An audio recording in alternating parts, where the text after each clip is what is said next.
Homework ചെയ്യാത്തതിന് 3ാം ക്ലാസ്സുകാരനെ അധ്യാപകർ ക്രൂരമായി മർദ്ദിച്ചുവെന്ന് പരാതി. കൊല്ലം ചാത്തനാംകുളം MSM ഹയർ സെക്കൻഡറി സ്കൂളിലെ 3ാം ക്ലാസ് വിദ്യാർത്ഥിക്കാണ് മർദ്ദനമേറ്റത്. പോലീസോ ചൈൽഡ് ലൈനോ വിഷയത്തിൽ യാതൊരു നടപടിയും സ്വീകരിച്ചില്ല എന്ന് പിതാവ് പറയുകയാണ്. അരുൺരാജ് വിവരങ്ങളും വച്ചിരുന്നു. അരുൺ, കുട്ടിയുടെ ദേഹത്തൊക്കെ തല്ലുകൊണ്ട് വലിയ പാടുകളുണ്ട്. 3ാം ക്ലാസ്സിൽ പഠിക്കുന്ന കുഞ്ഞിനെ ഹോംവർക്ക് ചെയ്യാത്തതിന് ആരാണ് ഇങ്ങനെ മർദ്ദിച്ചത്? അരുൺ, അശ്വിനി, ഒട്ടും നീതീകരിക്കാൻ കഴിയാത്ത പ്രവൃത്തിയാണ്. കാരണം ആ ദൃശ്യങ്ങൾ കാണുകയാണെങ്കിൽ മനസ്സിലാകും. കാരണം ആ കുഞ്ഞിന്റെ തുടഭാഗത്ത് അതിക്രൂരമായ രീതിയിലാണ് അധ്യാപകന്റെ ഭാഗത്ത് നിന്ന് മർദ്ദനമേറ്റിട്ടുള്ളത്. ഡിസംബർ 11-നാണ് ഈ സംഭവം നടക്കുന്നത്. എനിക്ക് പിന്നിൽ കാണുന്നതാണ് ഈ സ്കൂള്.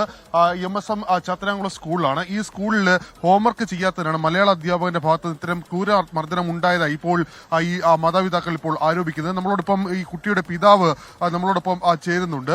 എന്താണ് സംഭവിച്ചത്? മകൻ വീട്ടിൽ വന്നപ്പോൾ എന്താണ് പറഞ്ഞത്? എല്ലാ ദിവസവും സ്കൂൾ കഴിഞ്ഞ് ഞാൻ വിളിച്ചോണ്ട് വരുന്നതും കൊണ്ടുവിടുന്നത്.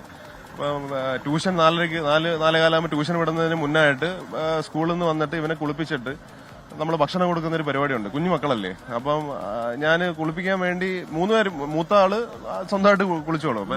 ഈ സ്കൂളിൽ തന്നെ, ഇതേ സ്കൂളിൽ തന്നെ. മൂത്ത ആൾ 5ാം ക്ലാസ്സിൽ, 2ാമത്തെ ആൾക്കാണ് ഈ അടി കിട്ടിയിരിക്കുന്നത്. 3ാമത്തെ ആൾ 1ാം ക്ലാസ്സിൽ. 3 മക്കൾ ഇതേ സ്കൂളിൽ തന്നെ പഠിക്കുന്നത്.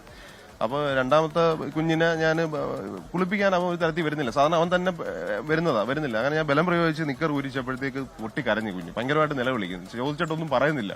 അപ്പൊ ഏങ്ങലടിച്ച് കരയുക. അപ്പൊ ഞാൻ നോക്കിയപ്പോഴത്തേക്ക് ചോര പൊടിഞ്ഞു വന്നിരിക്കുന്നു. ഞാൻ എന്താ മക്കളെ പറ്റി, എനിക്ക് മനസ്സിലായി കണ്ടപ്പോഴേ അടി കിട്ടിയതെന്ന്. അപ്പൊ ഞാൻ അന്നേരം തന്നെ ഇവനെ ബാത്റൂമിൽ നിന്ന് വലിച്ചിറക്കി നേരെ കൊണ്ടുവന്ന് ഹോസ്പിറ്റലിലേക്ക് പോവുകയാണ് ചെയ്തത്. ഹോസ്പിറ്റലിൽ എന്ന് പറഞ്ഞാൽ ഡിസ്ട്രിക്ട് ഹോസ്പിറ്റലിൽ പോയി.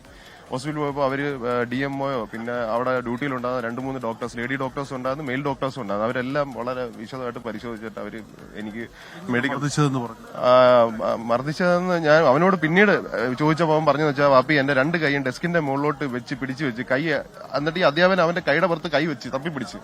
സാധാരണ എനിക്കൊക്കെ അടി കൊണ്ടിട്ടുണ്ട് സ്കൂളിൽ പഠിക്കും. പക്ഷെ നമ്മൾ കൈ കൊണ്ട് തടയും. ഇത് തടയാൻ അവനെ അനുവദിച്ചില്ല.